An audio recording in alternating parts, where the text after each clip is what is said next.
ආයි ළමයි ඉතින් කොහොමද? උදින් ඇති කියලා හිතනවා. ඉතින් මේ අද තමයි මම නෑවේ. අද නෑවි කියලා කියන්නේ දවස් 3කින් නෙවෙයි 4කින්. අද තමයි නෑවේ. මේ මොකද මට හෙම්බිරිස්සාව කැස්ස හැදලා තිබුණා. ඉතින් මට පොඩි බබෙක් ඉන්නවානේ. යාට බෝයි කියලා බයයි. ඉතින් ඒ හින්දා මං ඔළුවෙන් නෑවේ නැහැ. ඇඟ සෝල් තමයි මේ දවස් ටිකේ හිටියේ. ඉතින් පොඩි ළමයිට සාමාන්‍ය අපිට වගේ නෙමෙයි දරා ගන්න බැහැනේ ලෙඩක් දුකක් හැදුනහම. ඒ හින්දා මං ඉතින් මේ අද තමයි නෑවේ. ඉතින් ඔයාලා hinaවේ මම නෑවේ නෑ කියලා. සාමාන්‍ය ඉතින් මේ වැස්ස දවස් වලට හැමෝම ඉතින් නාන්නේ නෑනේ නේද?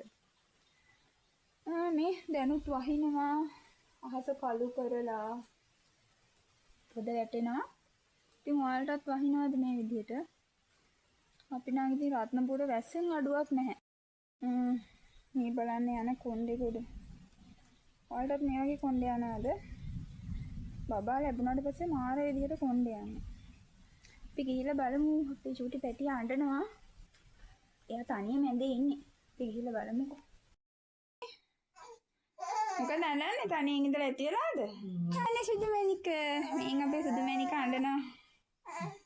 කොහොමද ඩිඩිගායන් දාගෙන අඟත චූ දාලා තිබුණේ මං කලිසමක් ඇන්දුවා. ආයි චූදා දැම්මේ නෑනේ.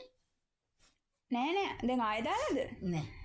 වැස්ස දවස් වලට ඉතින් චූ දානවා ළමයි නේද? ඉතින් ගොඩක් වෙනදාට වැඩිය. දැන් ඉතින් යාට බඩගිනි වෙලා ඇත්තේ. අපේ බබාට දැන් බඩගිනි වෙලා අර බිත්තරයක් මම තැම්බෙන්න දැම්ම නේද? තියෙනවා ඒක තියෙනවා. ඔව් එයාත් බලන් ඉන්නම්. මොනවද බලන් ඉන්න මැනික? ඔව් අපි බිත්තර හබුන් කමු. ඉන්නම්ම හදන් ඉන්නම්. මෙහෙන් දැක්කද දැන් මෙයාගේ දැඟලිල්ල? දැන් එයා කුක්කු බීලා බණ්ඩි ෆුල් වෙලා ඉන්නේ. ඒ වුණාට එයාට මම දැන් හවස බිත්තරයක් තැම්බුවා. ඒක කොහොම හරි කවා ගන්න ඕන. ඉතින් චුටි බබලා ඉන්න අම්මලා දන්නවා ඇති මේ බබලාට කවා ගන්න ගියාම ඉතින් පැය දෙක තුනක්වත් යනවා.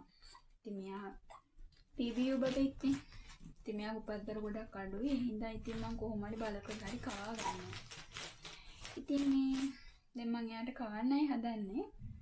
කොහොම තමයි අද මගේ හවස බබත් එක්ක ඉතින් ගෙවෙන්නේ. ඉතින් අදට ගිහිල්ලා එන්නම්. බයි.